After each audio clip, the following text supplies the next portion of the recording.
Hello, good evening, everybody, or maybe good day, depending on whereabouts in the world you are. So, both Jasmine and I are in Mexico, so it's midday for us.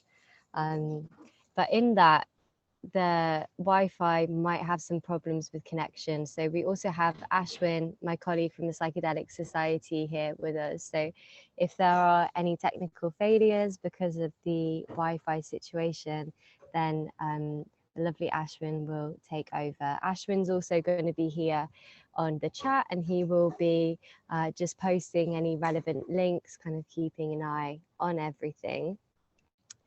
So my name is Martha. I've been working in the psychedelic space for the past couple of years.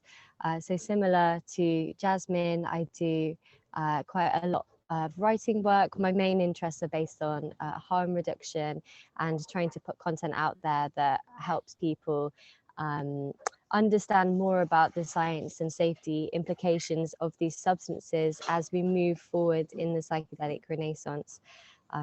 And more people are becoming interested in taking these substances. So I'm also interested in harm reduction on a wider level, and the way in which we can address some of the sociological harms that are occurring as a result of psychedelics becoming more popularized, which I don't need to go into because that's quite a lot of the premise of this interview that we're going to have today. So Jasmine likewise has similar interests in that sphere. So it's really exciting to be able to talk to somebody with expertise today about all of these sociological implications that the psychedelic movement might be entailing.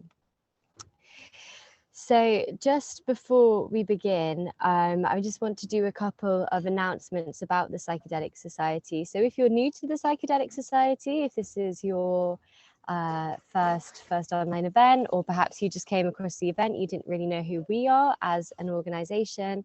We are primarily an events platform, but we are growing our organization to include more content. So for example, we've got some harm reduction information on our website, and we want to continue creating this so we can also be a place of support for people to turn to during their psychedelic curiosities, or whether they've had experience with psychedelics but are wanting to regain some of the knowledge. So as well as doing events, we also offer courses based on not just informing about psychedelics, but informing about psychedelia as this whole concept of mind manifestation. So not just limiting it to psychedelic substances themselves, but also exploring things like breath work, shamanism, meditation. So we cover a whole broad aspect of things. And if you're interested in supporting us, then you can go into our website and you can become a member. There's also more information about who we are, what we do on our website. So just a heads up about some upcoming events that we've got. So tomorrow, if you're in London or you're close to London, in a venue called the Love Shack in Hackney, will be our first Psychedelic Society social since lockdown. So it's really exciting, and you don't need to be a member to come along. So if you want to check out more about who the Psychedelic Society are and actually meet some other people, this will also be a great opportunity for networking if you're interested in forming connections into people who are working or have interest in this world. And there will be a theme of psychedelic stories. So Ashwin will drop a link to this in the chat.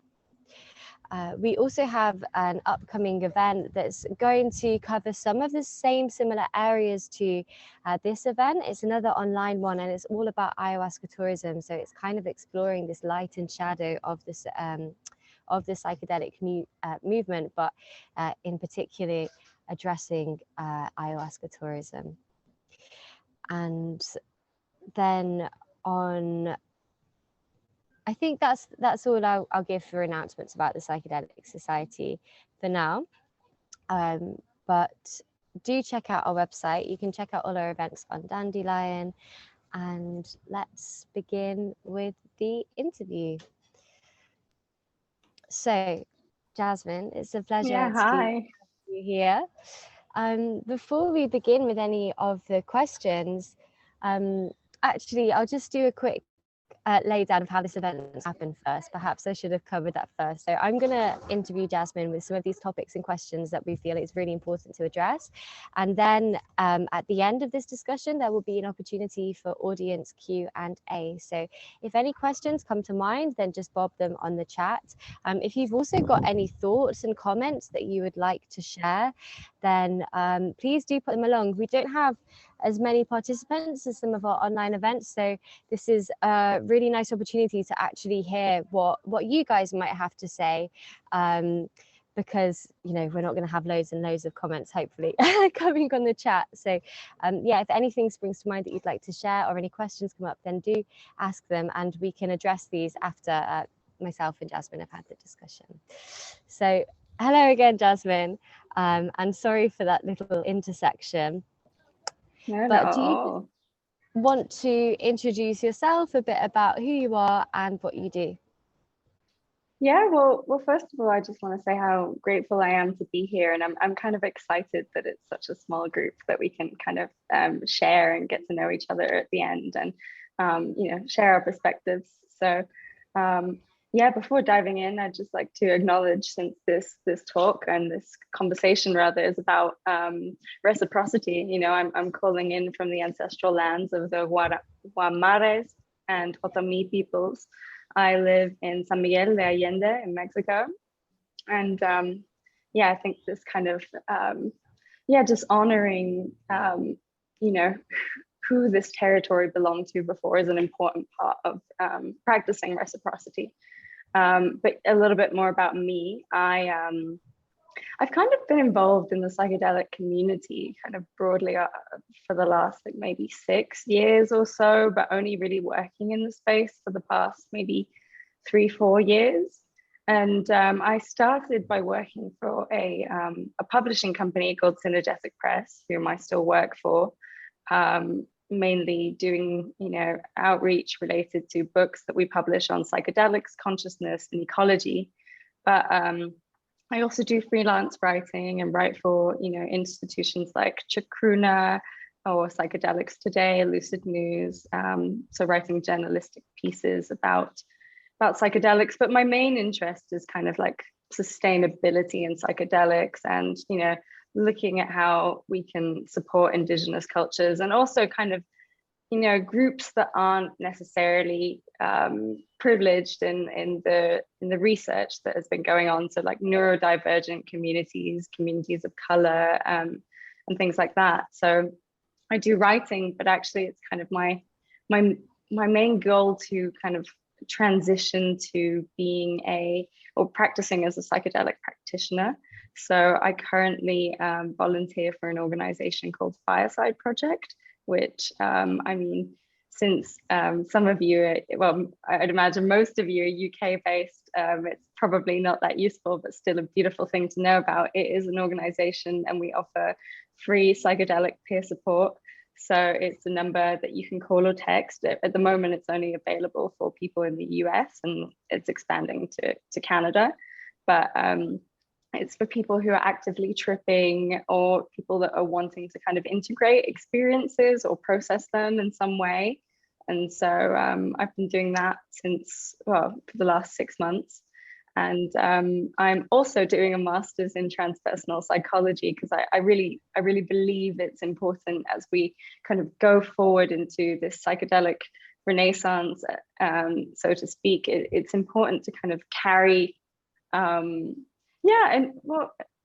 diverse perspectives forward, because I think at the moment there's a lot of medicalization going on, and therapy, which is extremely important, but I think like I'm interested in like transpersonal, because it uplifts the spiritual in that conversation. And so yeah, I'm halfway through doing that.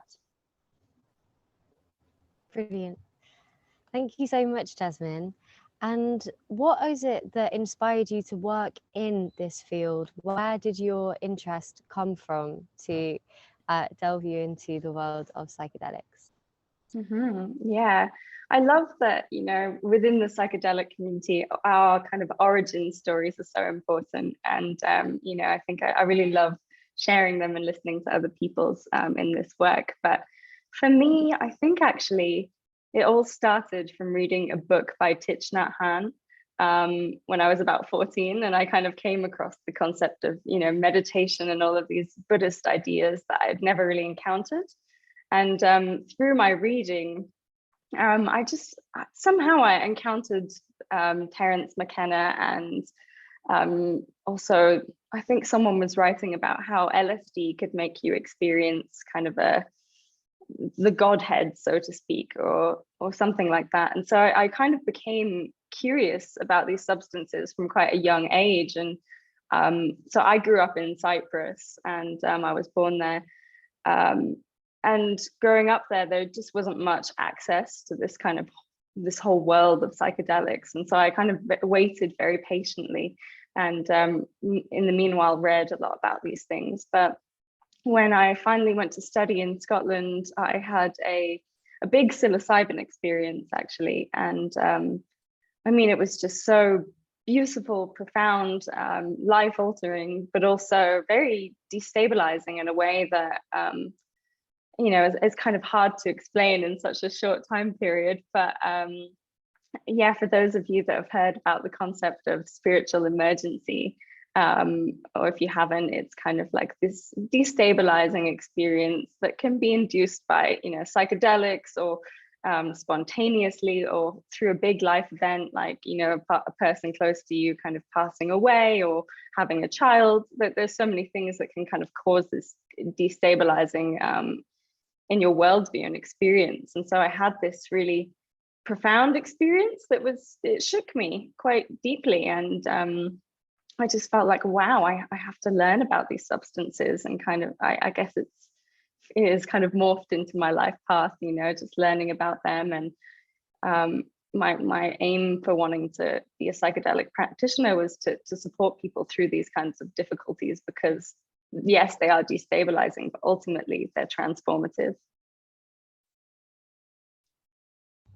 Brilliant. Thank you, Jasmine. I think it's really interesting that you came from meditation and then went into psychedelics from that route, because I think quite a lot of the status quo tends to go the other way, that people have these profound experiences on psychedelics that inspire them to then dive deeper and see what they can bring about in regards to enhancing their sense of connectedness through meditation and spiritual practices. At least that's what I tend to have picked up from lots of people in my community.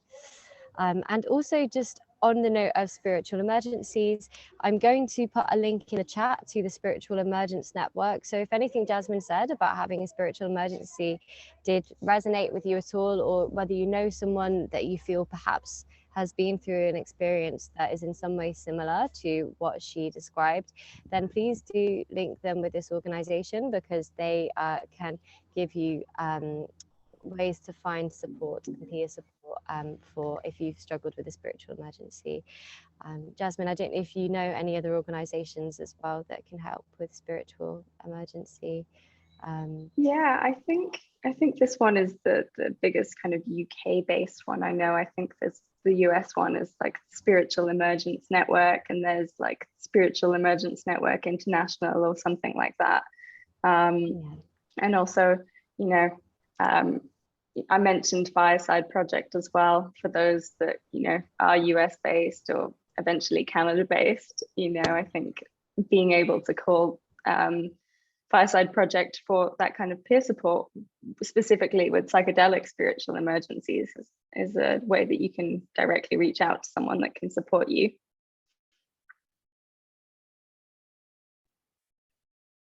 Nope, I think we might have lost Martha for a moment. Oh dear. So this looks like Ashwin has to jump in, and unfortunately let's have a look. Let me start my video up again. Oh dear. Now my video's not starting. Can you hear me though, Jasmine? Yeah, I can hear you perfectly. I'm very sorry to all of our listeners for the technical hitch. Let's see where she left off. So, so the first, could you tell us a little bit more of the work that you currently do now, and where do you, and I mean you've talked mostly about your kind of key interests there. Where else do your kind of interests lie aside from the issues of sustainability, the issues of reciprocity? What would you say are your key interests in this field? Mm-hmm.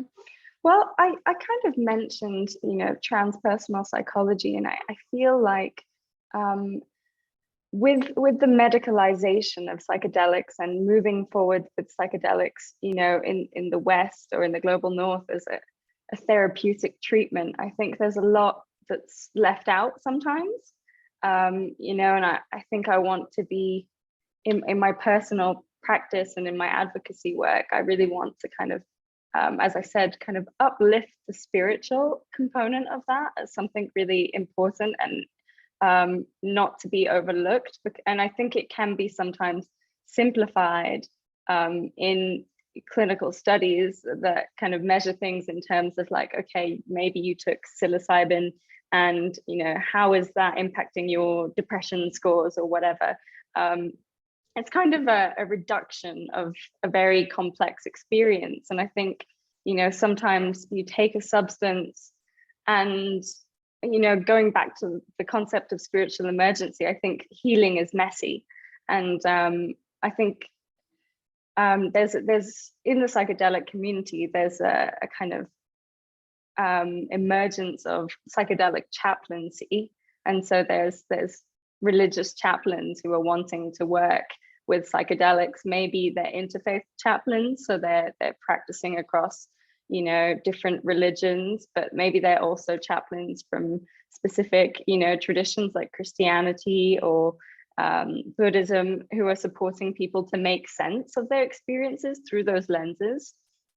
And so I really hope that we going forward, we don't forget those other perspectives and how important they are. And that also goes to the indigenous shamanic ceremonial aspect of these, and also kind of the recreational. They can be healing in so many different contexts. And so I think I'm interested in keeping the discussion nuanced as well. There's a couple of interesting points that you bring up that I may want to loop back to later. I'm very mindful of staying to Martha's format here. I mean, there's things there in terms of what do we mean by wellness in the context of the Western capitalist society? What do we mean by what is supposed to be a healing experience? Is it something deeper than just getting back onto the treadmill for the factory or the office or whatnot? But we'll come back to that later. So the first big thing that we want to talk about is sacred reciprocity. First of all, I'd like to know, what do we actually mean by that phrase? I have some kind of images in my head, but I'm not quite completely sure. I mean, if you could go over that. Oh, we've got Martha back with us now. Oh, brilliant. Oh, wonderful. Okay. Well, to answer your question, what do we mean by sacred reciprocity? I think it has become somewhat of a buzzword maybe in the psychedelic community in recent times, and I think for good reason.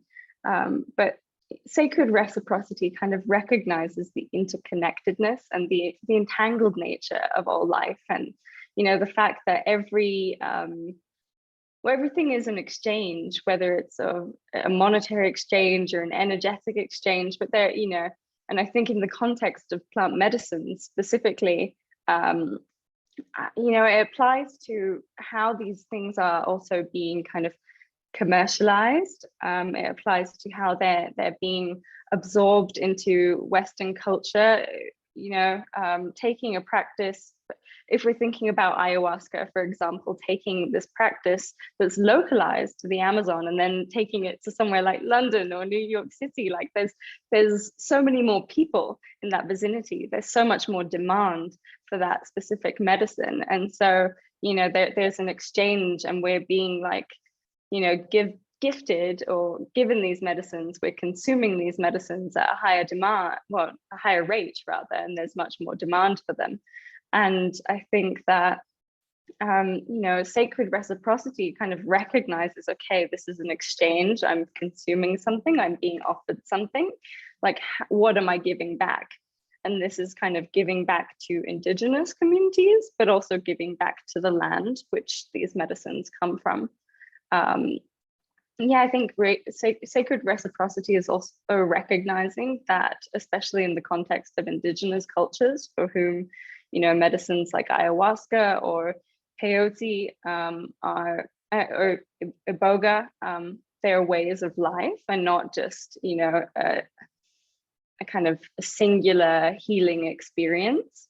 They kind of are formative of a whole culture and sustain that whole culture, and a given cosmovision around what you know, what things mean in the world and what this culture's place in the world is. You know, I think it's important to, you know, understand how the impacts of our increased consumption are affecting these individuals, and we have a responsibility to also be aware of the historic burdens that they might have faced in order to use those medicines and in order to, you know, live their culture. I think beyond that, yeah, with sacred reciprocity is also kind of recognizing that, well, again, it goes to this kind of back to us being in the global north or the west. You know, we say we're in a psychedelic renaissance, but is it really a renaissance for all? And not necessarily. It's a psychedelic renaissance in the West.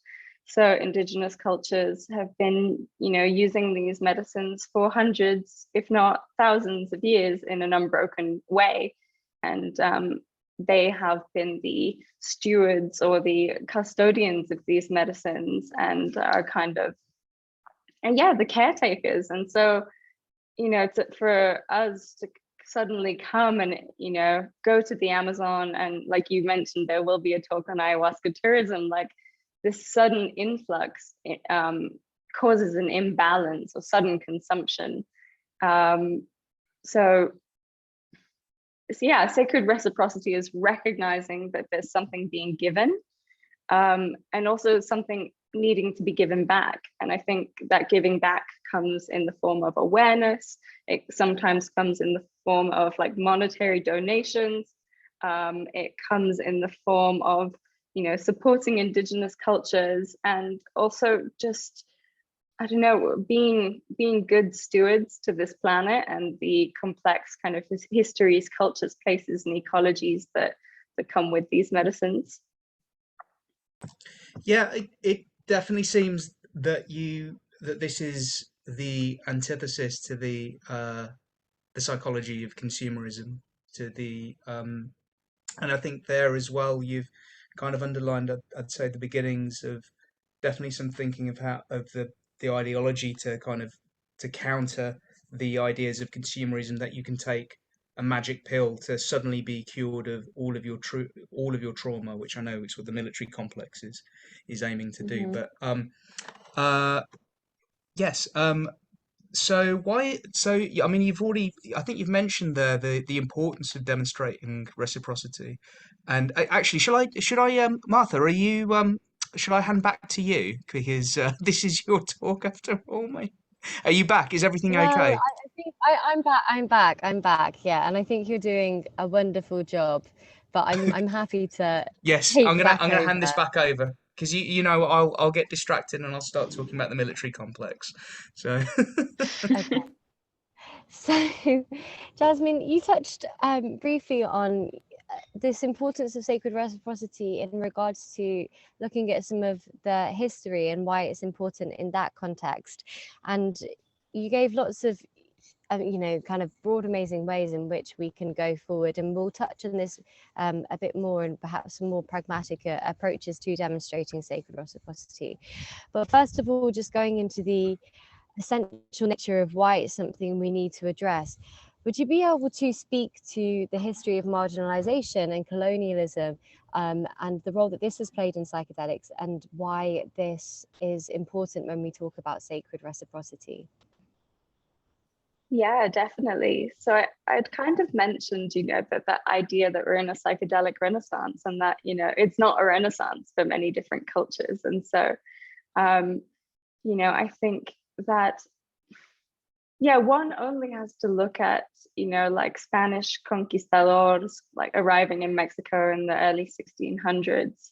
Upon the arrival of the Spanish in Mexico, like the Spanish deliberately set about replacing native cosmologies with Catholicism, and they branded peyote as like an anti-Christian diabolical root, which they claimed indigenous peoples consumed to commune directly with the devil. And so I think there was kind of the persecution of these peoples, and also like with them the Spanish brought disease which killed, like, I don't know, hundreds and thousands of people. And I think, like, the pitting of one religious tradition against another, and the kind of hierarchical ranking of religious traditions, it kind of gave the Spanish a reason to persecute these people. But it forbade these people from using a plant which, and in this particular case, the indigenous tribes in Mexico that are known for using peyote are the Raramui and the Wirarika, which the Wirarika are the only kind of known tribe that still use peyote today. And so that's one example of how this kind of marginalization and kind of colonialism was enacted on indigenous peoples. And then, going forward into more recent history, looking at the, Native American church and Native Americans who were using peyote, and beyond that, just looking at, indigenous spiritual practice, which consisted of sundance, inipi, which is temazcal, or sweat lodge. These things were also forbidden, and people were persecuted for practicing them. There was genocide enacted on indigenous cultures for engaging in their own traditions. And so I think when we're kind of looking at this very dark history, and kind of the psychedelic movement as it is today, there's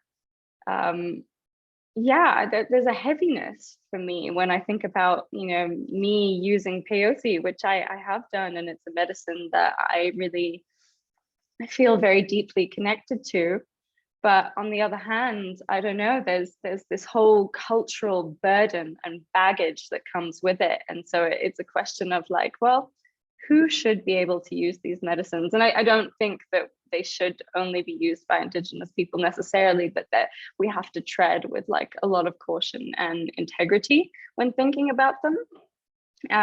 But even going to kind of psilocybin also, with Gordon Wasson going to Huautla, the Jimenez, and connecting with the, this fly, but connecting with the Mexican curandera, or the Mazatec curandera, Maria Sabina. He worked with what she called them Los Niños Santos, the little children. He worked with psilocybin mexicana, and he published this big story in Life magazine, and he asked her if he could photograph her, and one of the she had allowed him, but with the kind of promise that he wouldn't share those publicly. And he went on to write a story about it, and he initially didn't share her name and location, but I forget the name of the book that he wrote, in which he eventually did share her name and location, and it sent hundreds and thousands of hippies to Huautla in search of her, and it caused real challenging power dynamics in the Mazatec culture and in her village specifically. she was ostracized. The Mexican police became suspicious of her. They thought she was a drug dealer. I think even the people in her community burnt down her house, and she had regretted, ever sharing that with him. And I think, there's also some stories and some evidence to suggest that Gordon Wasson was also part of, the CIA's MK Ultra project as well. But anyway, so Gordon Wasson brought psilocybin, or brought these mushrooms to Albert Hofmann, who then, made the synthetic that we have today, psilocybin, which is used in clinical studies. So, when it comes to psilocybin, I think there's like, yes, this, what I have just recounted, is like this history of marginalization and colonialism and kind of extractivist practice being enacted, like what did Maria Sabina get out of that genuinely? What was given back to her? And I mean, it's a long debate in a sense, but also like, now we have this medicine that we use, psilocybin, and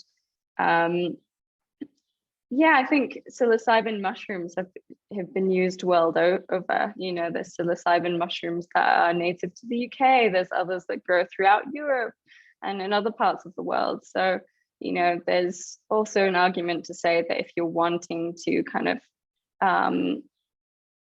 be mindful of reciprocity, or working with psilocybin is potentially more ethical.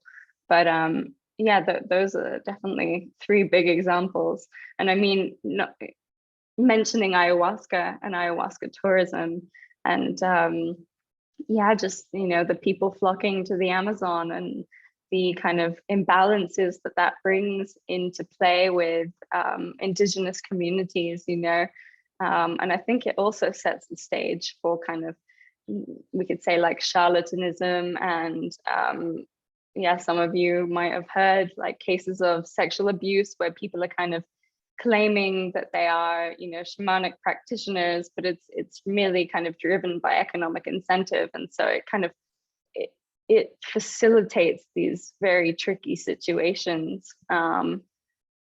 So I mean, those are some examples that I can think of. There's so much to unpack from everything you just said then, Jasmine. And we've had some great questions that have come up on the chat, which we'll address after we finish this discussion. But just a couple of comments. So one from Mary saying that Christian pilgrims are still converting indigenous people in the Ecuadorian Amazon today and telling them to stop taking yahe. Which is really shocking. And also one from Donka, who addressing Gordon Wasson, say that he lied to Maria Sabina about his son being sick.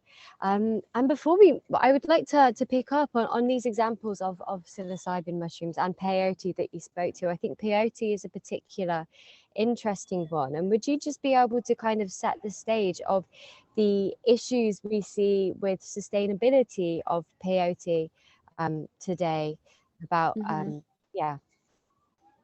with peyote particularly, like it's something really close to my heart, especially living in Mexico and having had the fortunate experience to sit with Wiraraka Maracames, or shamans, if you will, and ingest that medicine. But at the same time, like I mentioned with kind of psychedelic mainstreaming, there's just so much more interest in this stuff. And if I think about just being here, I know that there are ceremonies happening every weekend across the country, and it's kind of like this peyote it's a small spineless cactus. It grows extremely slowly. It grows kind of in the north of Mexico and also in the southwest of the United States. And so it's endemic to that region, and it, at least in the United States, it's been declared an endangered species. And here also, I think it's kind of reaching those limits. I mean, it's slightly different in the United States, the kind of things that are constricting availability of peyote, but because it's in the southwest of the United States, like in Texas, like a lot of the land which peyote naturally grows in is privately owned. So, you know, it's kind of cattle ranching and things like that, and also plowing that is kind of disturbing populations of peyote. And then aside from that, both in Mexico and in the United States, I mean, there's a lot of like illegal harvesting of peyote. It's been being sold on the black market and things like that. And because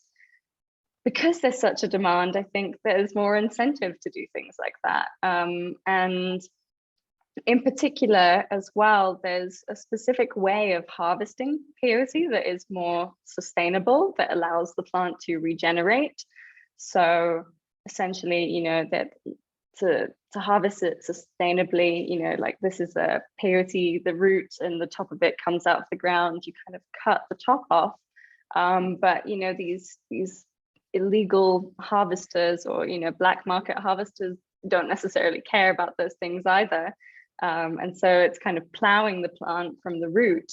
But it's essentially just a very slow growing plant. And then in Mexico, in Wirikuta, which is in the state of San Luis Potosí, which is the kind of the birthplace of the sun. It is the Wiraraca, this indigenous culture that work with peyote. It's their kind of, you know, ancestral homeland, and it's very, very beautiful place, but there's a lot of mining going on over there. And so, you know, that's has been one major thing that's really disturbed peyote populations in Mexico. Actually, I heard this funny story from a peyote researcher in the States, an indigenous peyote researcher called Dawn Davis, because she was doing research on, you know, how populations have kind of been affected throughout history. But in the 70s or in the 60s, when Carlos Castaneda wrote his book, The Teachings of Don Juan, it sent many people, you know, Westerners going to the desert to look for peyote. But there was this other plant called Astrophytum something. It's similar looking, you know, and I think that plant was mistakenly believed to be peyote. And so like populations of that plant were completely decimated. But, you know, peyote was saved in that instance because of that. But yeah, so in Mexico, it's also an issue. And then there's also the issue of like, you know, tourists coming, you know, entheogenic tourists going to the desert and harvesting peyote for individual use. I think like in terms of numbers, that kind of thing, although it does have an impact and ethically there's things we can talk about, you know, why you shouldn't do it. I think like in terms of numbers, it's kind of like one of the lesser impactful things actually.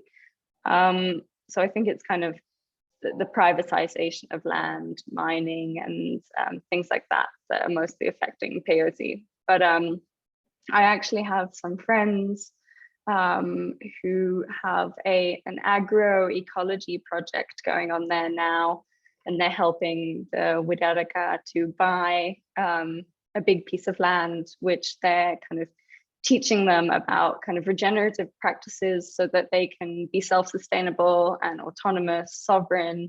And here in Mexico, compared to the United States, I think, you know, indigenous peoples can actually grow peyote, whereas in the United States, there's, well, yeah, the Native American church had to really fight to use peyote, and now in the US, only people or members from like that are bona fide, you know, members of indigenous tribes can use peyote legally, but it's kind of strange. There's a little loophole where they can't actually like harvest the peyote themselves. And I think, I forget the name of the person that harvests the peyote, but there's like, you know, one or two, maybe three of those kind of individuals that are certified to actually harvest the peyote in the United States.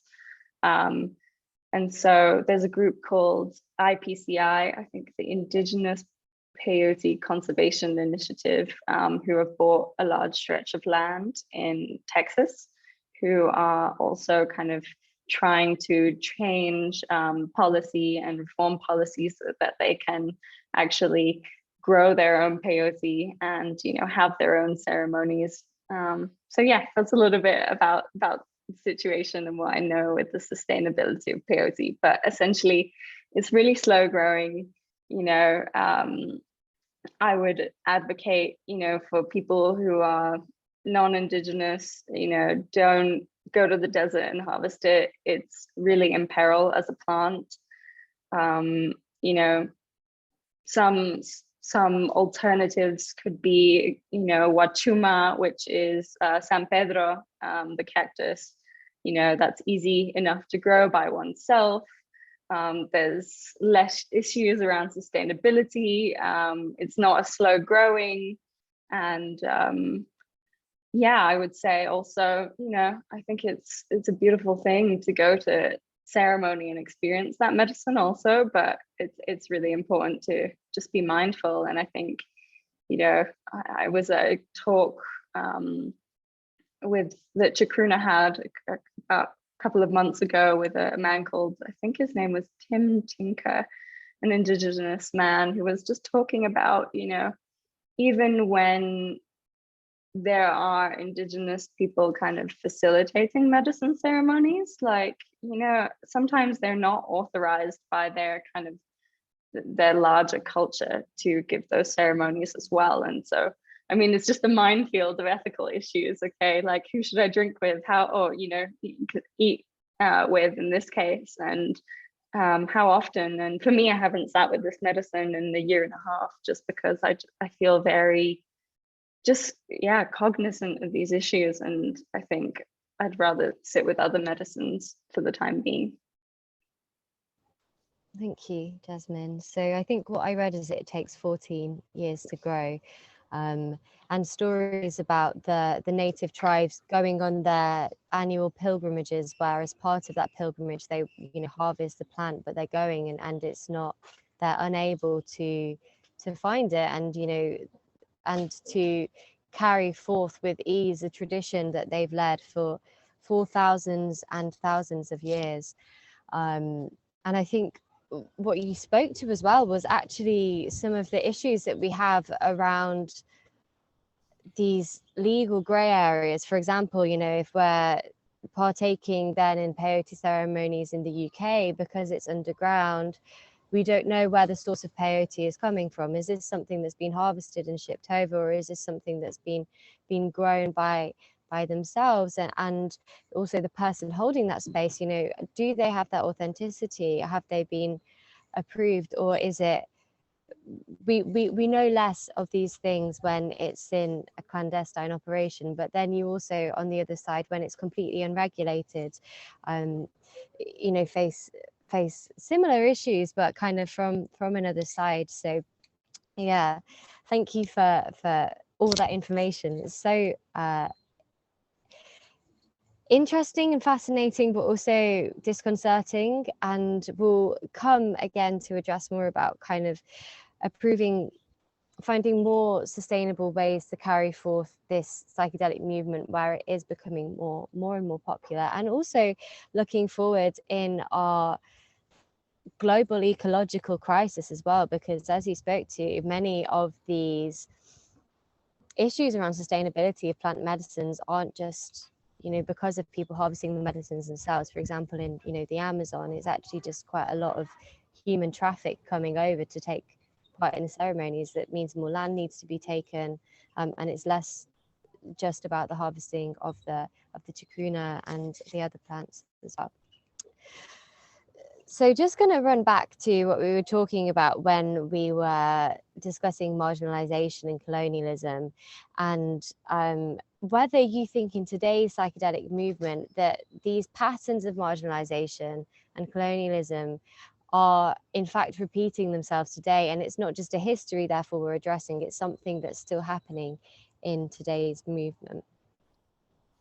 Yeah, definitely. Well, you know, an article that I really recommend is that I think it was published by Chacruna, is by Diana Negrin, and it's called Colonial Shadows in the Psychedelic Renaissance. And I think it kind of speaks to a lot of that. But I do agree with that term. It's not that like we're actively, there's the intent to cause harm. I think that these medicines are kind of soaring to popularity in mainstream culture because they're so needed, and I think you mentioned the ecological crisis. I think beyond that, I mean, in the world in general, but we're kind of compounded by these crises. So the ecological crises, the mental health one, the COVID one, which is tied to the ecological, everything is kind of interwoven. And I think like there's such demand for this because there's such a need for healing,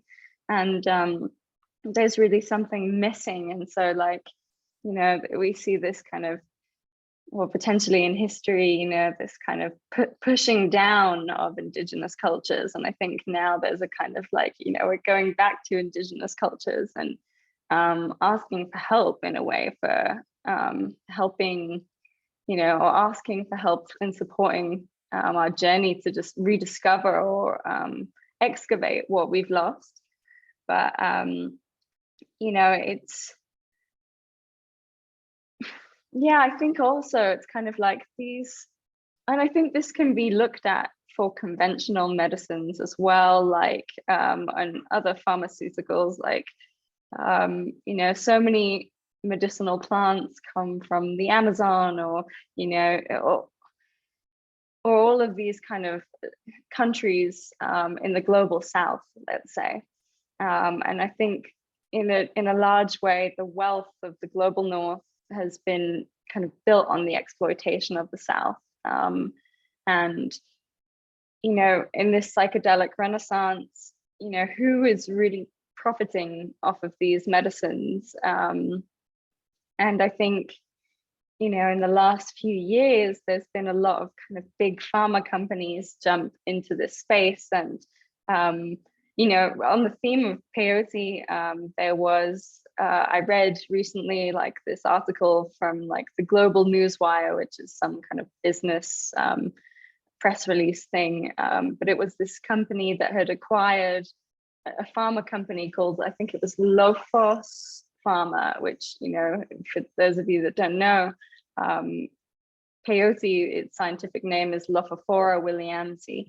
And so this pharmaceutical company was kind of looking into we're looking into using peyote for, I think it was like treating eating disorders and anxiety and all of these things. And there's, in my mind, I think it's just unethical to even, touch that compound. That's my personal opinion. And I know that there would be other people who would say, well, yes, if it's helpful, but, in my mind, I'm just stay away from that.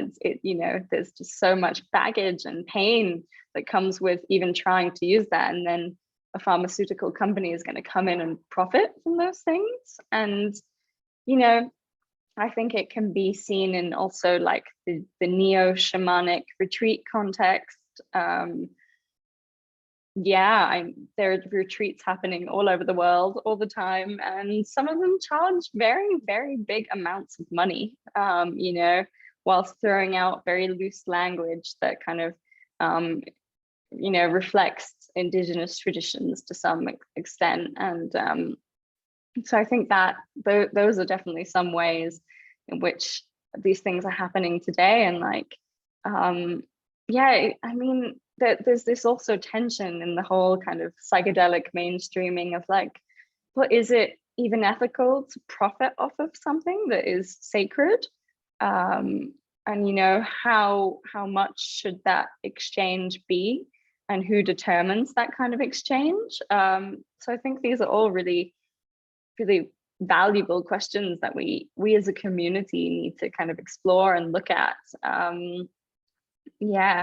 I think like personally, I think that this kind of medicalization of psychedelics has been kind of important to some extent, and this kind of ongoing body of research that is kind of developing, it's been necessary to kind of change the minds of mainstream society, and it's turned many new people onto a healing path and the rest of it. I mean, it's kind of like proving the benefits of these things in a language that culture at large, or Western culture at large, kind of can digest and accept. And we're very kind of cognocentric and intellectually and mind focused, and so I think those kind of things have gone a long way. And I think looking back to the 60s, and I think how the psychedelic countercultural revolution kind of failed in certain ways, I think now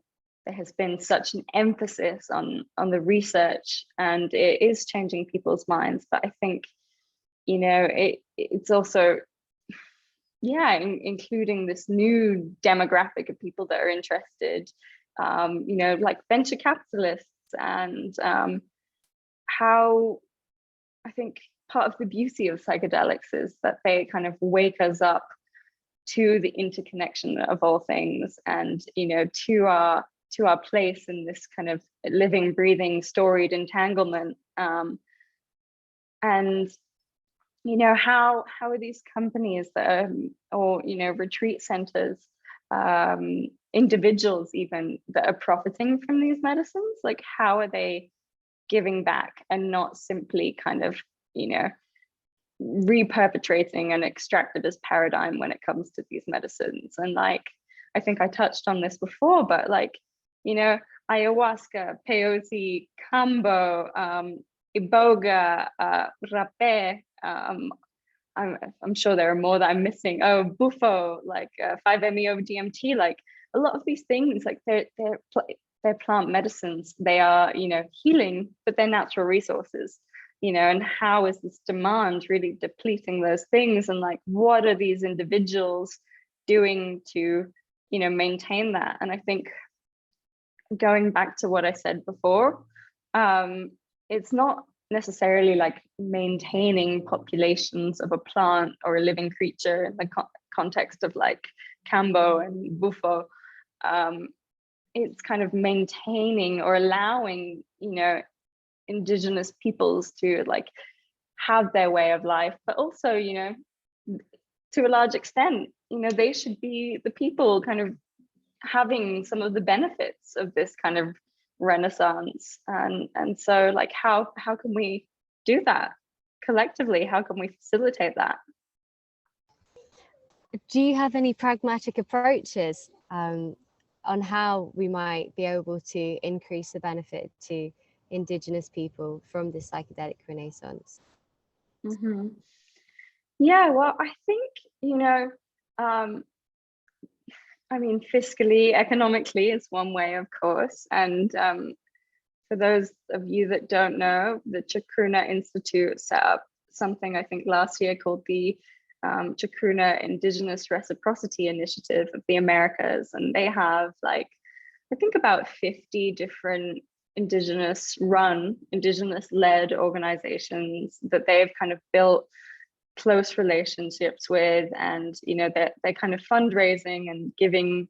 I think you can choose which one you want to donate to, but also like you can just give and they'll kind of split the money across all of these organizations.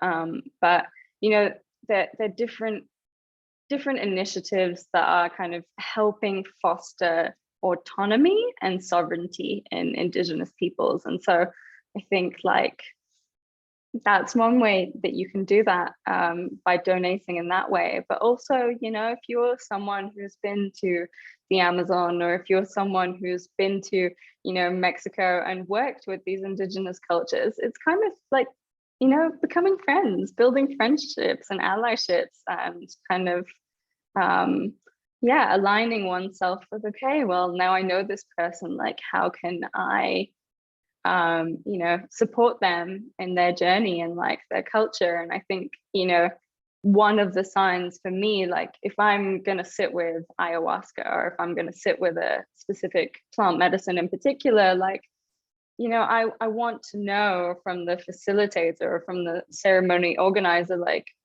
especially if it's, well, no, but regardless of who, if it's like a neo-shamanic facilitator or an indigenous one, like where is the medicine coming from? Who harvested it? Like, I think part of this kind of awareness and these kind of chains of origin are really helpful to discern, okay, well, is this a ceremony for me? Like, there are a lot of practitioners that I know, especially in the ayahuasca world, who, you know, they've gone to the Amazon to train with, you know, indigenous Shipibo practitioners or shamans. And, you know, then they come back to wherever, New York or London, and they're like having their ceremonies in this place, but they go back to, you know, the Amazon every year, and they send money back to their teachers, and they, you know, they're helping their teachers maybe build their own centers, or they're helping reforest parts of the Amazon. They're kind of buying land and preserving it as natural reserves. They maybe instead just grow ayahuasca. And I think that's also another thing, like growing your own medicine, you know, and I think there are medicines that grow much faster. Like I mentioned, San Pedro, you know, it contains the same active ingredient as peyote, which is mescaline.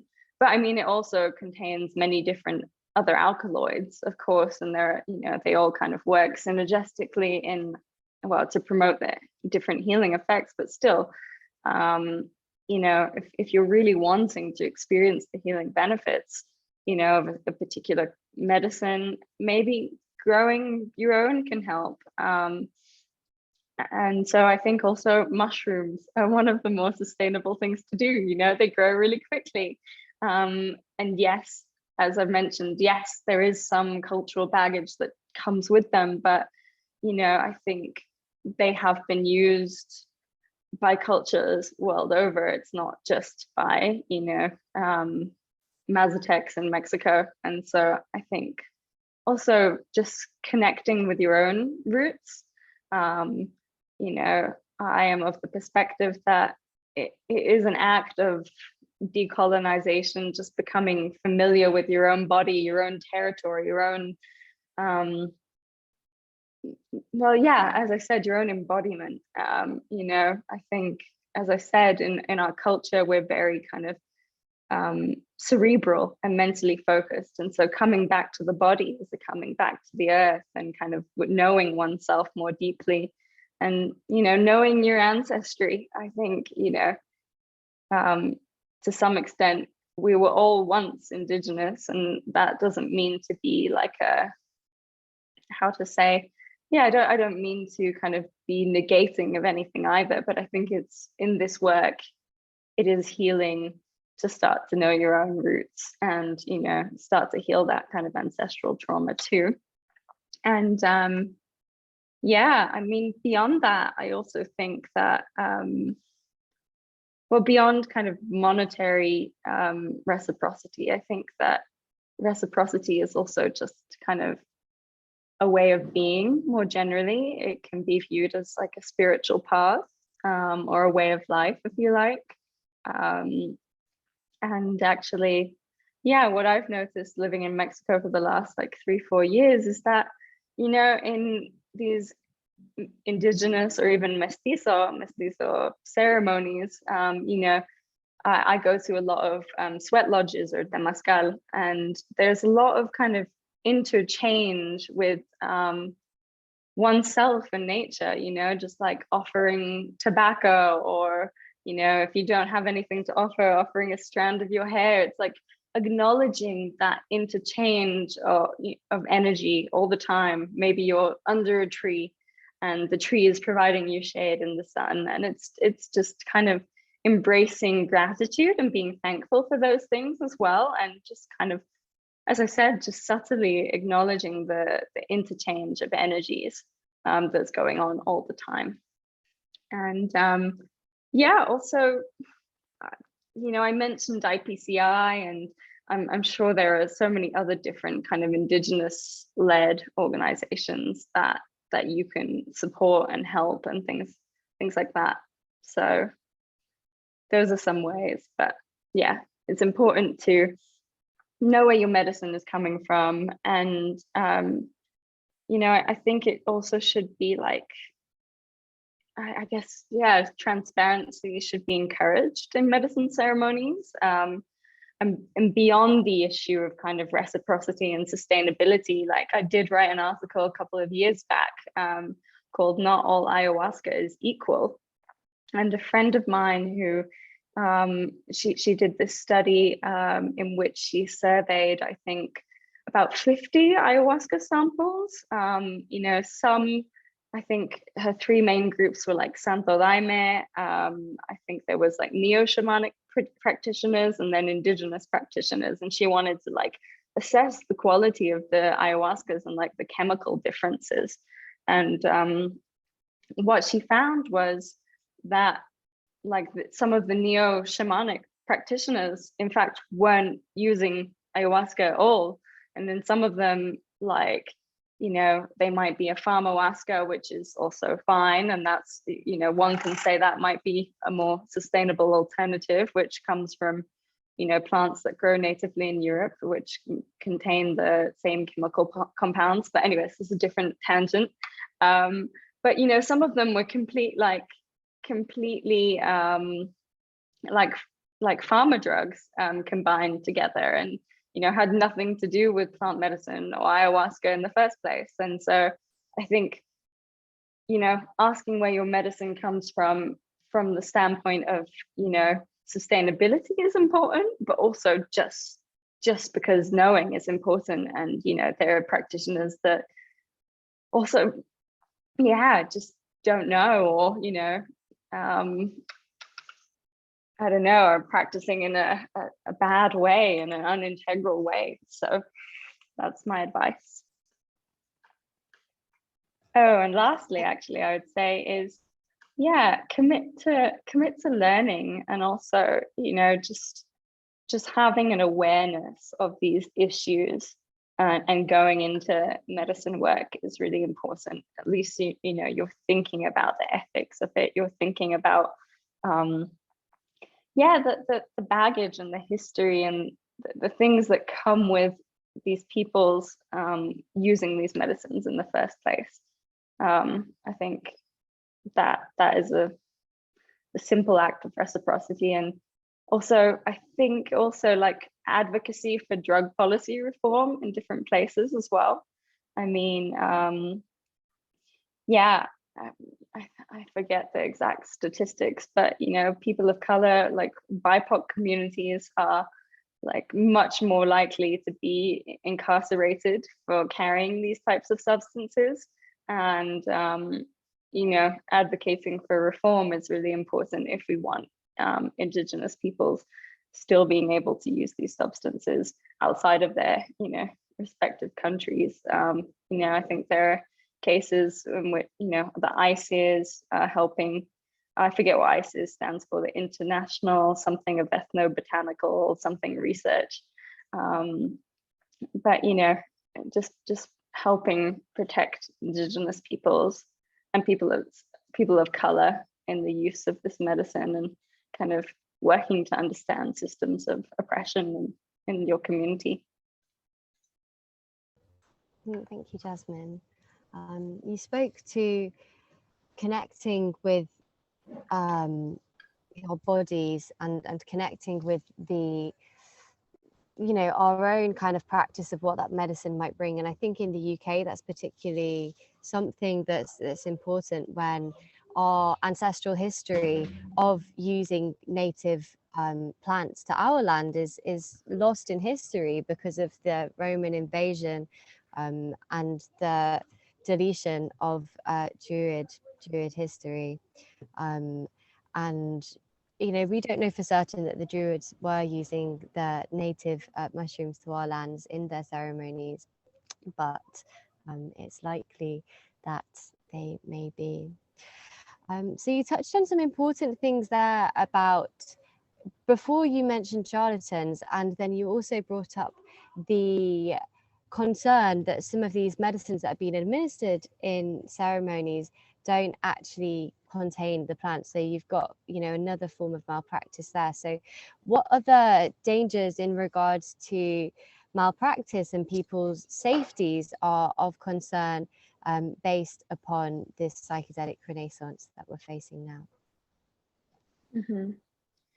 Well, I think just by virtue of the fact that it's becoming, or it has become, so lucrative, you know, it draws people to working in the space that aren't necessarily concerned with healing, but are more interested in, you know, the monetary gains that come with leading ceremonies, or, you know, these things. And so I think, you know, I haven't had personal experience of this, but, you know, I think it's come to light in the psychedelic community.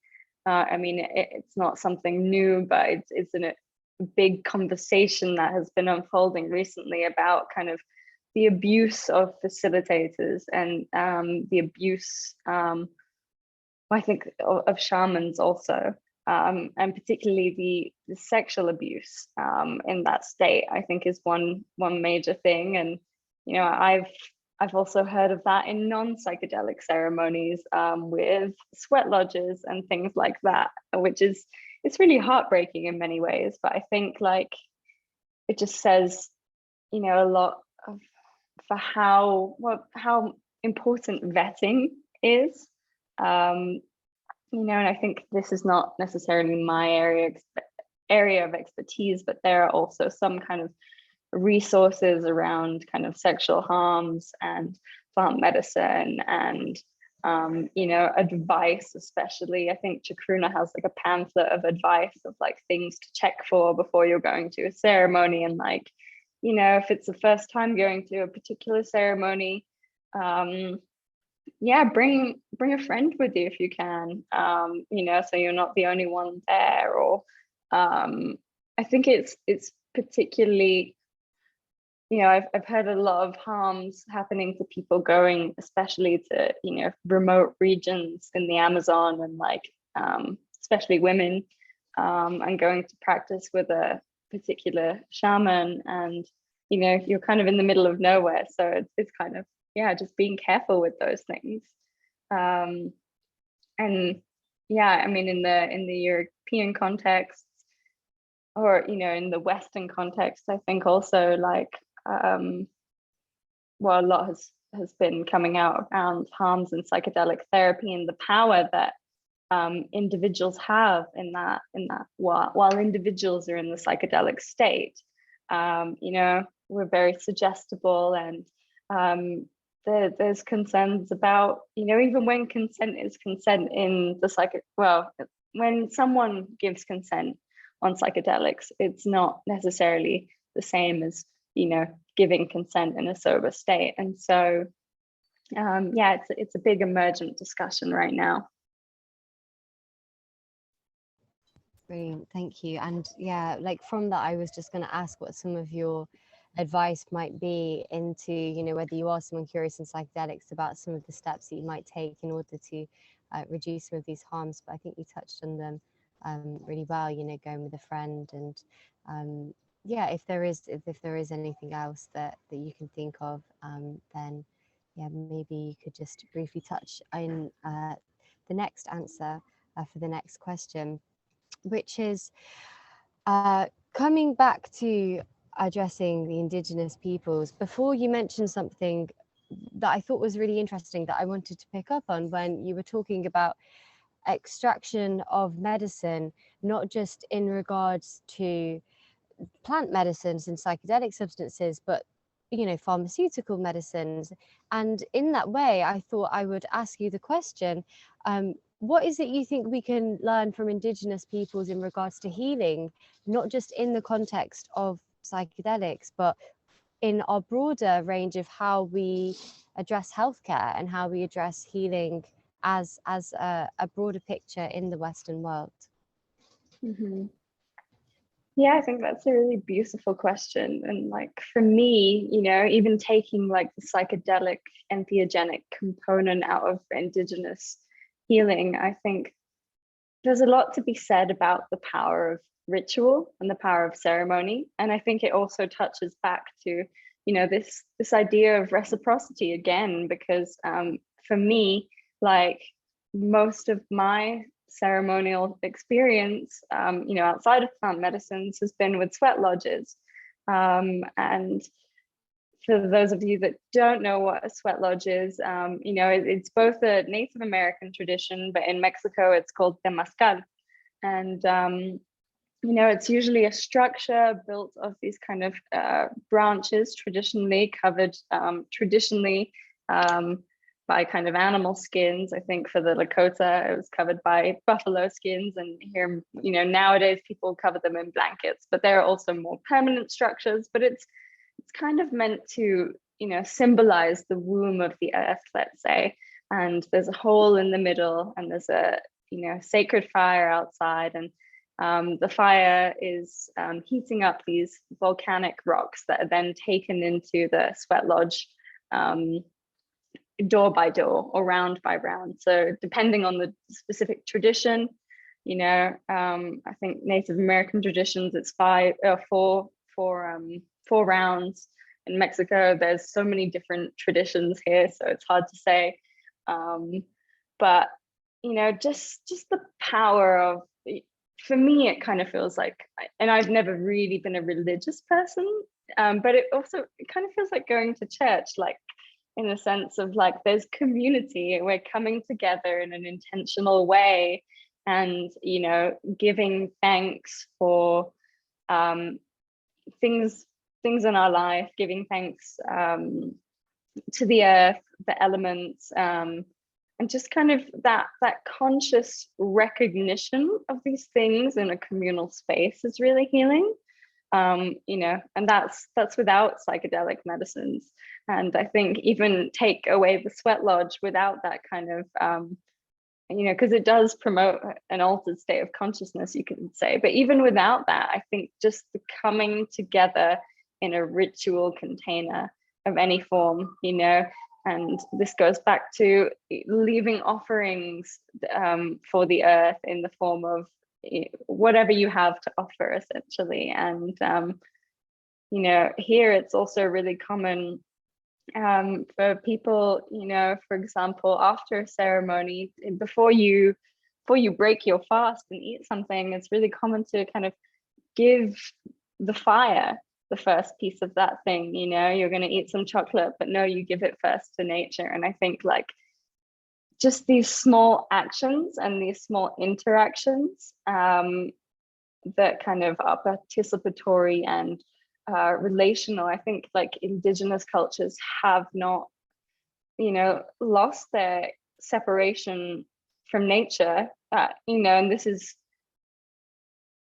yeah, I mean, of course, like indigenous cultures like are now modernized. Like, I don't want to kind of romanticize them either. You know, they're not this kind of archaic static that has this perfect connection with nature either. But I mean, a lot of their cosmologies kind of promote these ideas of kinship with the natural world. And I think that's just so important.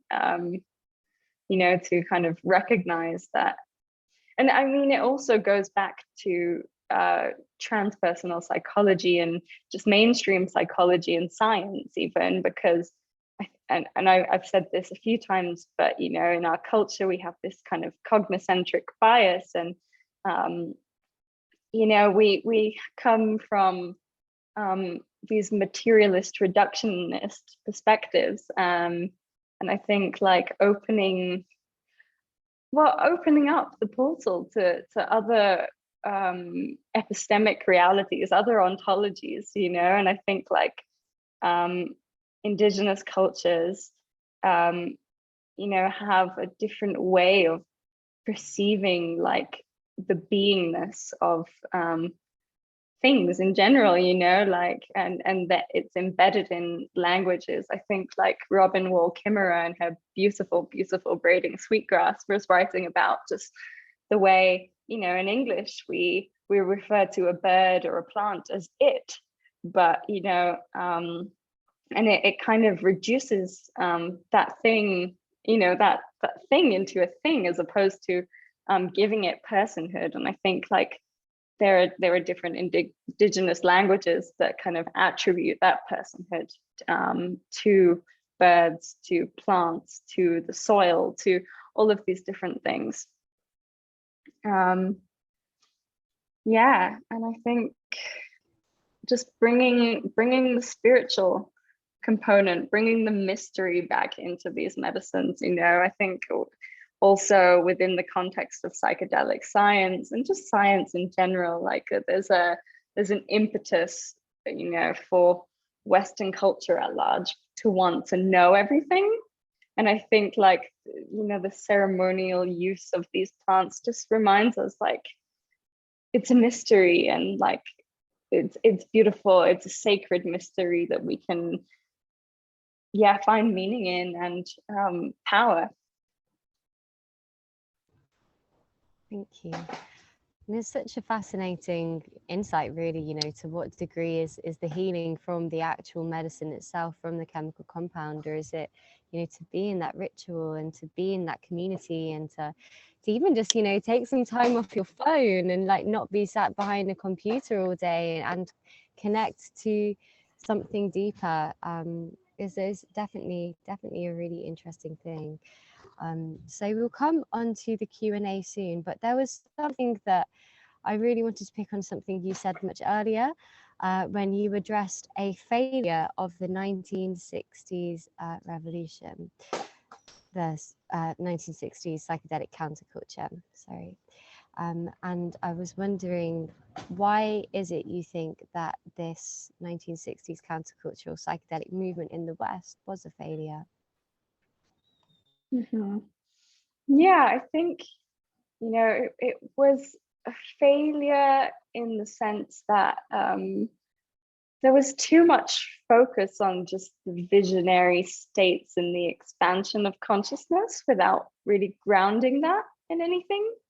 You know, I think like the research at Harvard was largely started by Timothy Leary, who Richard Alpert and Ralph Metzner went on to join him in that research. But, you know, eventually Richard Alpert decided to go to India and, you know, connect with Eastern mysticism and Hinduism because he was kind of like looking for a deeper understanding of these states, actually grounded in something.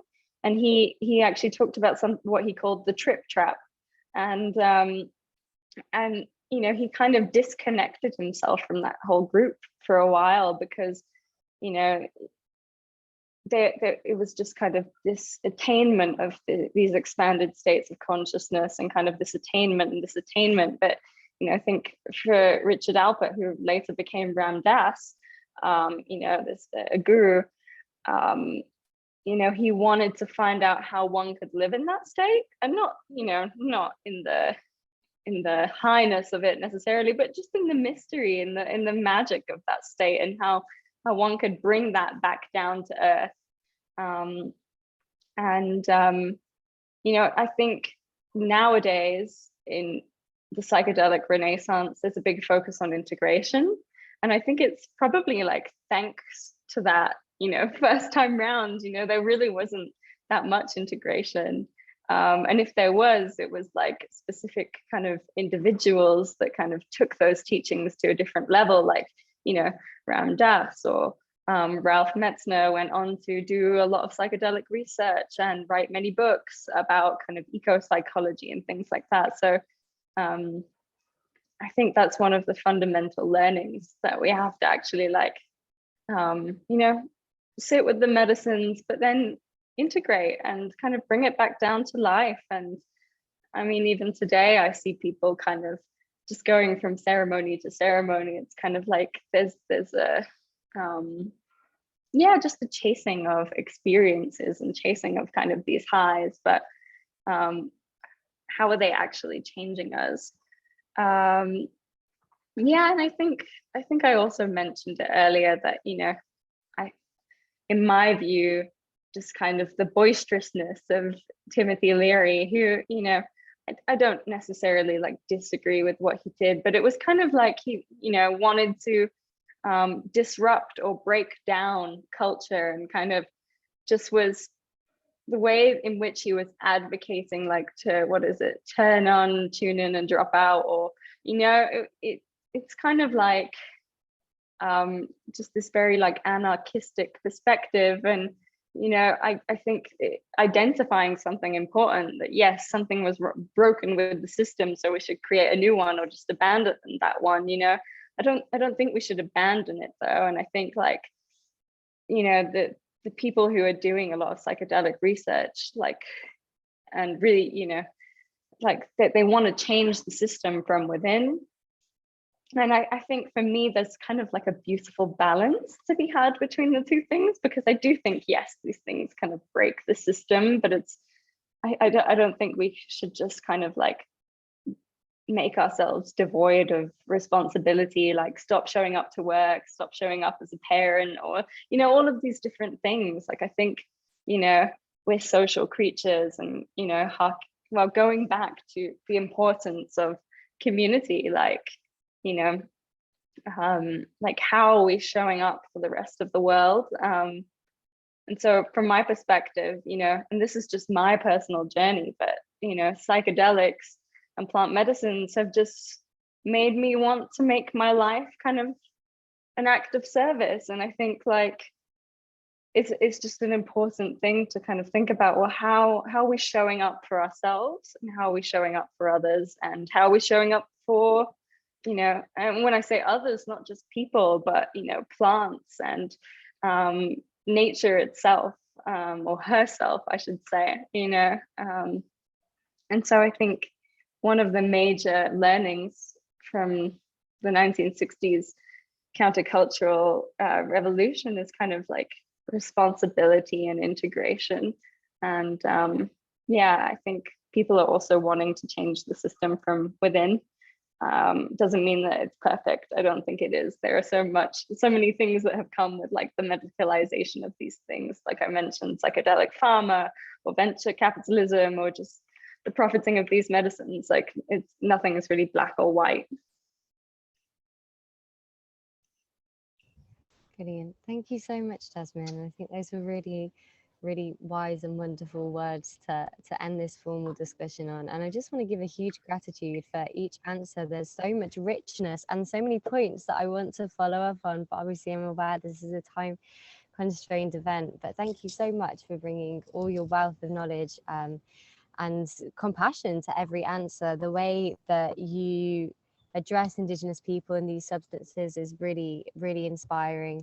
And please keep putting your words out there. Thanks for giving me the opportunity to share. I really appreciate it. Awesome. So we'll come to a question and answer now. And there have already been some questions on the chat so far. So I will go through them, and then if anybody has any other questions, then please do put them on the chat. We'd love to hear what you have to say, and also any comments as well. So I'll start off with a question from Libby that said, if every place, especially natural environments, have a specific energy, frequency / consciousness, do you feel that using them in a city may be damaging to the medicine and the spirit of the medicine because they are being used outside of their natural home? Do you think sacred reciprocity is about creating a respectful relationship directly with the spirit of the plant medicine? That's a really awesome question. Thank you, Libby. Yeah, such a beautiful question. And I think I don't have a definitive answer to that, but I also like going back to just the spirit of the medicine, for many of these cultures, like these, and this goes to kind of the idea of kinship as well, for many of these cultures, these plants aren't, they're living spirits. And so I think it's a really beautiful thing to want to acknowledge that, and like how those things change. And I think Indigenous peoples are generally, and have been place-based peoples. And so like medicines aren't abstracted from their territories. It's hard to say, like, do I think it upsets the spirit of the medicine?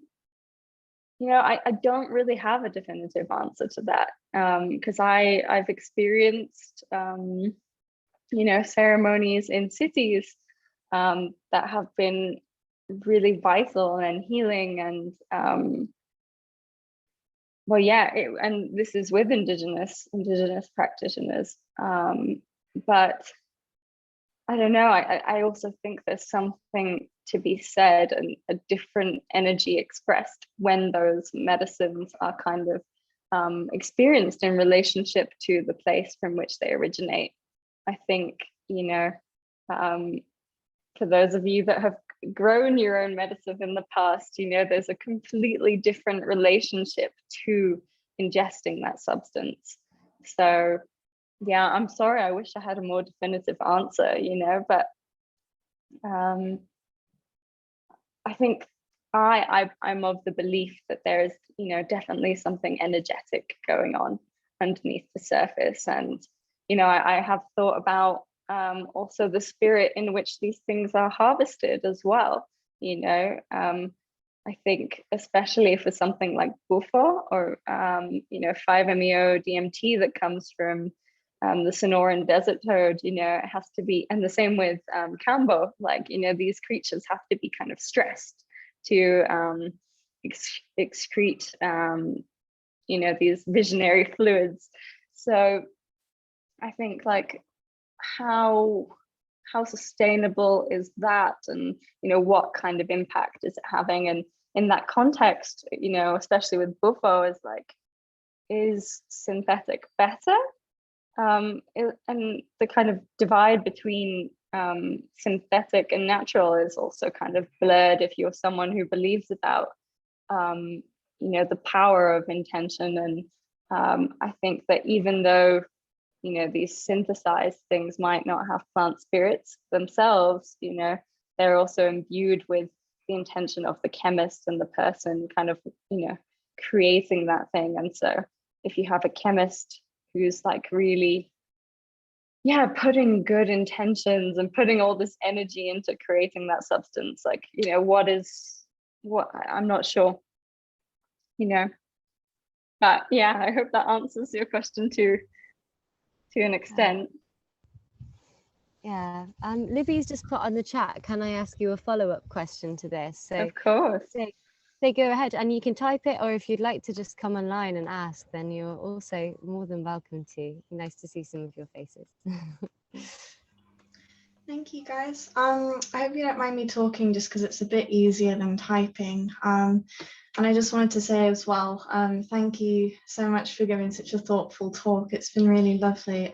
The angle that I've come at this at is that I did my undergraduate in ecology, but I felt that the thing that was missing from that was that we're not talking about really building a relationship with the people and the plants. And I'd like to explore, more about animism, which is why I wanted to go onto this course, because I feel like talking about colonialism and our relationship with Indigenous people is just so important, and it's something that I really want to learn about as someone who doesn't have a lot of insight on that. So thank you so much for providing that information. But yeah, I've been writing so many notes whilst you've been doing this talk. And one of the things that really sort of stood out to me as I was thinking about everything that you said and that kind of thing is that we're not just when we're talking about this, we're not just talking about so the spirit of the plant, obviously it can be infected by the environment, but when we're talking about sacred reciprocity and stuff, I was wondering what you thought about first of all, if people are essentially looking to have a psychedelic experience with a plant, and that's the angle that they're coming at it from, rather than building a relationship with all plants, then perhaps there's a little bit of a level of self-interest in getting an experience from a plant, rather than just building a relationship with a plant. All plants can be plant medicines. They don't have to be psychedelic. Just sitting with them, you don't even have to ingest them, and they can already provide us medicine. So I feel like there's something to be said about that, and perhaps not being able to provide that experience and not putting the work into creating that authentic relationship first. I feel like that's a really important part of sacred reciprocity that is not always being discussed. And also like when we talk about indigenous cultures, like there's a lot less trauma perhaps in terms of like, you know, fragmenting and people's psychology. So like, for example, the shamanic practitioners within these communities are a lot more psychologically healthy and have open hearts. So when they're energetically connecting with the plant, they're not damaging the spirit of the plant with their own disease, because it's not just the plant that's giving us energy and is connecting with us. We're putting our energy back into the plant, into the medicine. So I'm wondering whether you think what you think about that, and also whether people, for example, like because it's being advertised in the West as a way to cure depression, people who are psychologically unhealthy and also perhaps like carrying I guess, you know, like distorted energies that they're looking for help to try and resolve, because plants are so sensitive. If they're absorbing that and coming into contact with that, then like we might actually be harming the plants as well. So yeah, I'd just be really interested to see what your perspective is on that, and whether you think that relates to reciprocity as well as to the people and communities. So yeah, thank you. Mm-hmm. Yeah, well, I really appreciate you putting your mic on to share. It's really nice to, you know, hear you and hear how this talk landed. Yeah, I think you made some really important points. I would say that, you know, like, regardless of whether a practitioner is like, you know, a therapist or a neo-shamanic practitioner or an indigenous practitioner, like, I think, you know, there can be relationship with a given plant or a substance, and you know that kind of I think there's kind of like people practicing with integrity, and there's not, like, regardless of what kind of people they are or where they come from, and so I don't know if it's necessarily damaging the plant per se, but I you know, my sense, my embodied experience is that, you know, these plants are kind of allies in our kind of spiritual growth and awakening and kind of maturing as a species. And so, you know, I think these plants are also, you know, much more, and you know, this is what I'm sharing is not, you know, empirically validated in any way. It's just my personal felt experience that, you know, these plants are more resilient than we could imagine, on an energetic level at least. But I think that, you know, the intention of a practitioner really matters. And, you know, looking at things from like a transpersonal psychology perspective, you know, there's such things as like spirit possession and all of these things. Like, I don't really have answers to that and how those things happen, but I also think it's important to highlight like that, you know, in certain indigenous traditions, especially with ayahuasca, like ayahuasca can be also used as like you know, a vehicle of witchcraft and putting like, you know, spells and not necessarily curses, but, you know, hits on people, and a vehicle of kind of conferring sickness as well as healing. And so they're not just purely used for healing purposes by indigenous cultures. And there's also like this kind of dark underbelly. And yes, I do think intention matters. And you know, in those states, I think it's important to kind of, you know who you're practicing with, you know who you're sitting with, and kind of, yeah, I mean, there are different things that you can do to protect your energy, but when it comes to the plants, like, I think plants are just much wiser than us, you know. They have a lot more wisdom, and I think they can protect themselves much better in certain ways, you know. I don't know if that answers your question. Yeah, thank you. That was a brilliant answer. And I love what you finished on about saying like that plants are just so much wiser than us. Like that has absolutely been my experience. So yeah, thank you so much. And just with you sharing a little bit, I think there's a book that a series of books that I'm reading at the moment called the Kinship series. And I really highly recommend it if you're wanting to explore more of this subject. Jasmine, sorry, you've mentioned a couple of books during your talk, and I just wanted to say, if you could, we'll definitely be popping out an email post up. So, Jasmine, if you could pop us the names of those books, that would be amazing. Yeah, I don't remember what other ones I mentioned, but I'll write this one down. Was it decolonization of psychedelics? Was there something along that line? Yeah, this one I typed it in the chat, the Kinship series, Braiding Sweetgrass. Thank you, Rachel. And there was an article also called Colonial Shadows in the Psychedelic Renaissance.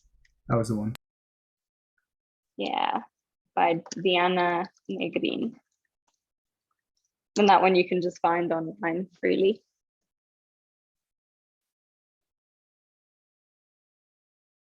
Okay, great, thank you. And yeah, as Ashwin mentioned, we'll put these in the follow-up email as well when we send around the recording. So there was a comment further up from, I think it was Donka, who mentioned that when we spoke about the way that this psychedelic movement is being dropped into different hands, and you mentioned the venture capitalists, she's put, it's not only venture capitalists, also politicians and extreme right politicians. And so Jules Evans is somebody that I've done an interview with the Psychedelic Society before, and we addressed this idea of the cosmic right, and not just psychedelics, but also like neo-shamanism moving into right-wing politics. And it was all quite soon after there was the psychedelic Jamiroquai figurehead that kind of stormed the Capitol. So the QAnon shaman, I don't know if you guys are familiar with this figure, but Jasmine, it's not so much a question as much as a comment, but I was just wondering if you had anything to say on this intersection between the psychedelic movement and right-wing politics. Yeah, I think there's a lot to be said with like the concept of like spiritual narcissism, and I think that can be kind of, psychedelics and plant medicines aren't inherently good things, that they can be good, they're tools in a way, or they're kind of like, and this goes back to Libby's question, I think they can be influenced by the intentionality of the person sharing them or taking them, or the lack of cognizance. And so I think that if you go into the experience with certain beliefs, it's not that it will necessarily like erode those beliefs. It might even make those kind of beliefs stronger. And I haven't really been following the kind of tie between right-wing politics and psychedelics, but there is definitely something to be said about the fact that yes, there is ego dissolution, but when the ego comes back, it can sometimes be much stronger. And it can kind of reinforce this kind of thinking, which is, and I don't want to say delusional, because I'm also thinking about the spiritual emergency that I had. It's not that it was delusional, but it's not like a healthy grasp on, the reality that's unfolding. And yeah, I mean, in terms of like the right-wing politics, I know like in Brazil as well, ayahuasca is legal in Brazil for these two religions. They're syncretic traditions. So one is the Santo Daime, and the other one is called União do Vegetal, the union of the plant or the vegetable.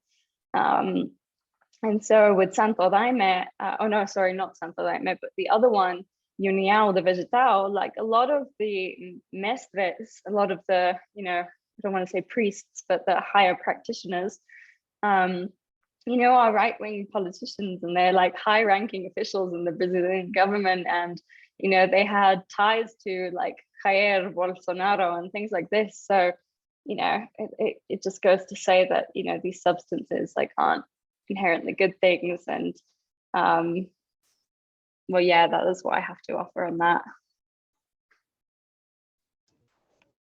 Brilliant. Thank you, Jasmine. So there's a question which you sort of touched on, and well, you did touch on it very much so, and perhaps if you feel like there's nothing more to say in it, then we can just skip over to the next one. But it was a question from Mary that said, is it still sacred when a synthetic version has been made from the original molecule? No IP, no profits, or is it that the psychedelic experience itself is sacred? Mm-hmm. Yeah, I personally think it's still sacred. Yes, I do. I mean, I think there is a difference in the fact that, well, yeah, you know, believing in plant spirits is one of them. I think also when I'm thinking about ayahuasca or peyote or wachuma or, you know, all of these substances, they generally have a lot of additional alkaloids that are ingested with those plants. And, you know, the synthetic version is just kind of an isolated part of the plant. I think there's something to be said for the wholeness and like kind of, yeah, being integral to the wholeness of the plant and its spirit. But on the other hand, I think that, you know, I personally believe that when it's a question of sustainability, and you're choiced with using like something like 5-MeO that comes from a toad versus 5-MeO that's synthetic, like I would personally advocate for the synthetic, just because, you know, it's a species that is endangered. And well, yeah, you're kind of, I think there's something to be said about that conscious act of choosing to do something for ethical reasons as well, that, you know, transforms one's experience.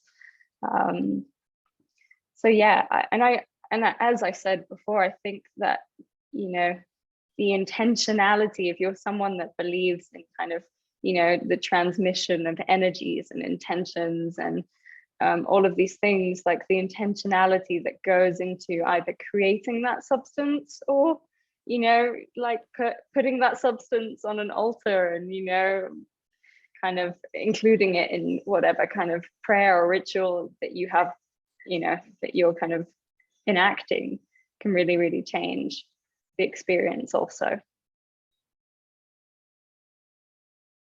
Yeah, I think I don't necessarily believe, like I'm in favor of the natural, and I think there's something to be said for whole, you know, the integrity of the whole plant. But I also, you know, if there's an option to have synthetic over natural when it's jeopardizing sustainability, I think I'd go for the latter, the synthetic. Thank you, Jasmine. And I think the way that was worded, you know, the experience itself being sacred, you know, like no matter what route it took your brain to get there, like to actually experience that is sacred. I think it was really beautiful. So thank you for that question. I've got another question from Donka, and she said, Jasmine, thank you so much for sharing your knowledge and experience. The question, how do you, considering how ridden the psychedelic world is with extremes, how do you see the future? Yeah, I think that's a really, really good question. Also a challenging one, you know, but ultimately, like I'm an optimist, whether it's a good or a bad thing, you know. I think despite all of these kind of issues that we've, you know, shed light on throughout this session, I think that I just believe in the fundamental like good of people, and, you know, the prevalence of kind of love, and the fact that these medicines can wake us up to those higher states and, you know, more compassionate and aware versions of ourselves. And so I think that, you know, I really hope that that side of this kind of renaissance of these medicines is the one that prevails. And I think, yeah, I mean, the psychedelic community is a really unique one in the sense that it's, favors, things like social justice are at the forefront of it, and there's questions of like, what does it mean to have a psychedelic business? And in that sense of like, and people are thinking about these issues, whereas, there's a resistance, I think, in the kind of the more grassroots side of this community to kind of just resist this kind of neoliberal capitalist extractivist paradigm. With that being said, I don't know when it comes to just like the amount of money being invested in these substances and things like this. Like, I think there will always be bad actors in different communities, but I also love the fact that, we're here together having a conversation about these things, and, organizations like, Psychedelic Society UK, and like there's so many different, because there's so much interest in it, and because there's so much, I guess, love and veneration for these plants, medicine, substances. I think people, who are here gathering, whether it's for this psychedelic society or another one or an integration group, like they're people that genuinely care and want to be of service. And yeah, I don't know, I really believe in that, in this part of the kind of psychedelic unfolding, essentially, like in people's will to want to do good and wake up to a better version of themselves. Yeah, I'm ultimately an optimist. That's brilliant. Thank you so much, Jasmine. So I'm really sorry my internet cut out before and I can't actually see the chat. So, but I remember that Rachel, I think it was, did you have a question that you asked if you could say out loud, or was it somebody else? Yeah, thank you. That was me. Can everybody hear me okay? Yeah, great. Yeah, I just had a question. I also want to preface this with, I appreciate all of your profound insights, Jasmine. I've been taking careful notes, and I also really appreciate your optimism going into the psychedelic landscape contemporarily. Cheers to that. So earlier, you mentioned your respect for nuances in practice, and I'm wondering, I'm working for a startup called Healing, Equity and Liberation, or HEAL for short. And right now we're working to collaborate and kind of define the very peripheral kind of edges of what may be able to capture multiple modalities and allow for them to coexist while upholding sacred reciprocity and protecting against marginalization, colonialism, extractivism, and so forth. And so I was wondering if you had any opinion on this regarding decriminalization, legalization, regulation, if these models can exist in tandem with the federal government or state or local governments and provide for a space to practice under a variety of reasons for various modalities. I know you said that also it's been kind of molded, psychedelic medicine has been molded to a Western culture in a way that we can digest it. So it's very research centric and cognicentric. And I don't know if that's necessarily a good thing, but just having the ability and having the various models that we can interact with psychedelics. That being said, I think it was so beautiful what you mentioned about reciprocity and giving back while we're taking. So I think that's something that's obviously not available in the medical model, but I think people should be more aware of. But I just wanted to leave you with that. I'm sorry, that's a lot. but I really appreciate anything you have to offer. Yeah, no, not at all. I really love, listening to other people in this context sharing, and like the organization that you mentioned sounds really beautiful. Yeah, so I appreciate you sharing that. Yeah, and when it comes to kind of decriminalization and legalization and kind of policy, I mean, I think it's like very distinct in a US context as well, how things are unfolding.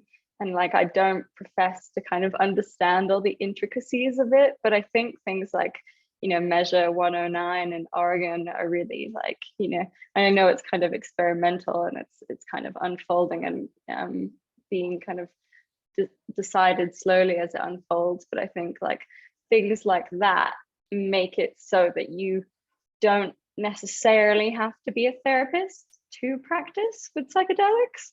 And there are other avenues for people to kind of, practice psychedelic healing. And I think actually, I was listening to a talk with someone from MAPS recently that had spoken about, the once psychedelic therapy, and this is with MDMA, is kind of federally approved, or FDA approved, I should say, that that there's a protocol of having 2 practitioners in a ceremony, but it will be so that one of them has to be a therapist and the other one doesn't. And so I think like, I think they've chosen to do that actually for economic reasons, in the sense of like, it makes psychedelic therapy less expensive and more accessible. But in that other space of the non-therapeutic practitioner, opens up space for people like me who don't necessarily want to be a certified therapist, and practice in that container. So I mean that there is an emergent flexibility in that. And when it comes to decriminalization, I mean, it's also very like a loaded conversation in a way, because I think that in many ways, it's really kind of like I'm very pro decriminalization, I would say. And I think it is really important, especially when you're thinking about kind of, well, yeah, like BIPOC communities of color, and like how, how decriminalization is changing the landscape for everyone and making it so that, carrying a substance isn't necessarily like punishable by incarceration and these kinds of things. I think there's also something to be said for like psychedelic exceptionalism. And I think Carl Hart writes a lot about this. I forget what his book is called.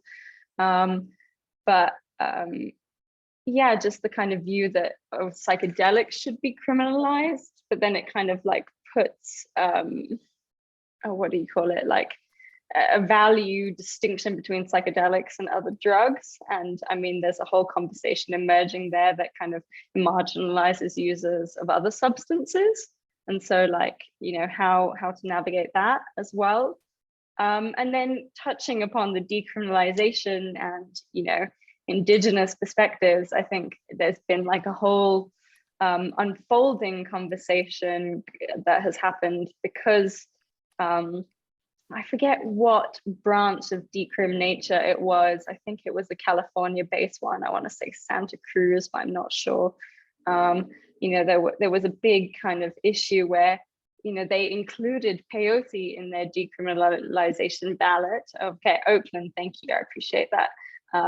And yeah, they included peyote in their decriminalization ballots, and they didn't necessarily like confer with people from the Native American church or Native American elders of that tradition and say like, oh, we're wanting to decriminalize this medicine, and the Native American church sent out an official statement to kind of counteract this, and kind of publicly criticize their approach, and they were upset for not being included, and they had a fear that with this, with peyote being decriminalized, that more people would want to use it, and so it would endanger peyote populations more.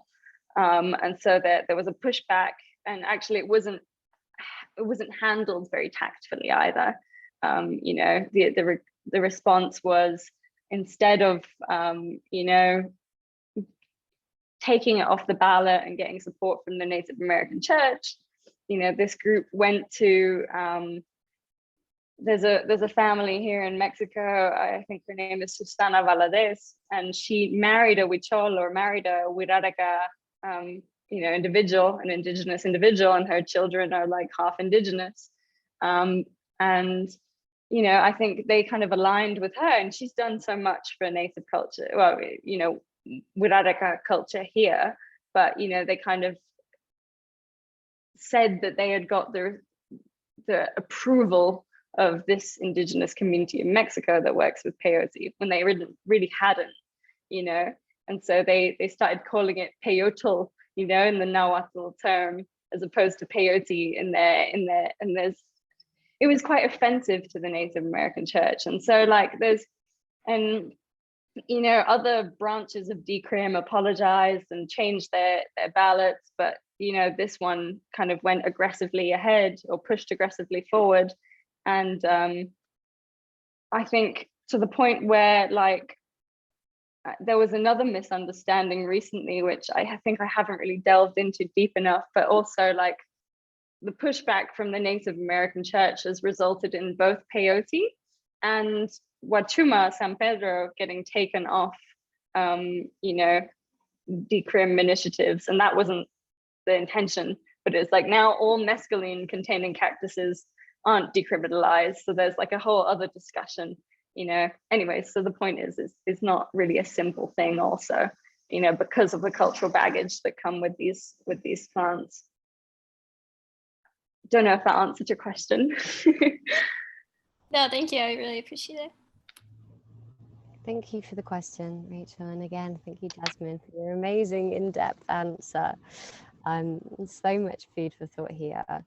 And it's 5:02 now. So I just want to say a huge thanks, and thank you. I think Ashwin might have left now, but thank you on Ashwin's behalf as well for coming along to this event and to supporting us as an organization, and just for being interested in this. You know, as Jasmine said, like, this is important, that we want to come together and we want to address these issues because we want this movement to progress forward in the exciting possibilities of ways that it could, you know.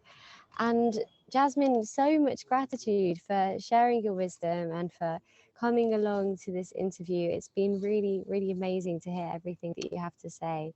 And just before we go, do you have any final words or final thoughts that you would like to share with everybody? And also thank you everybody for your wonderful questions as well. They've been really good. Yeah, I just want to thank, you know, the Psychedelic Society UK, but also everyone here. Like, I just really, really appreciate your time and the opportunity to share. And, you know, especially this time at the end, it's been really lovely for me to actually like hear your perspectives and thoughts and, you know, what people are up to. And I'm just really grateful for, you know, this gathering in community, and I hope to have more of that. So, and well, yeah, I hope that this talk has kind of inspired you to think about the themes of reciprocity, yes, to Indigenous cultures, but also, you know, in your own life as well. Brilliant. Thank you so much, Jasmine, and thank you so much, everybody else. If you have any questions, then please get in touch. I can share my email, and I can always forward questions on to Jasmine. So it's martha@psychedelicsociety.org.uk. And I'll be in touch soon with a recording of the event. So thank you, everybody. And I hope you have a good rest of your day or rest of your evening, wherever you are in the world. Okay, bye-bye. Yeah, thank you.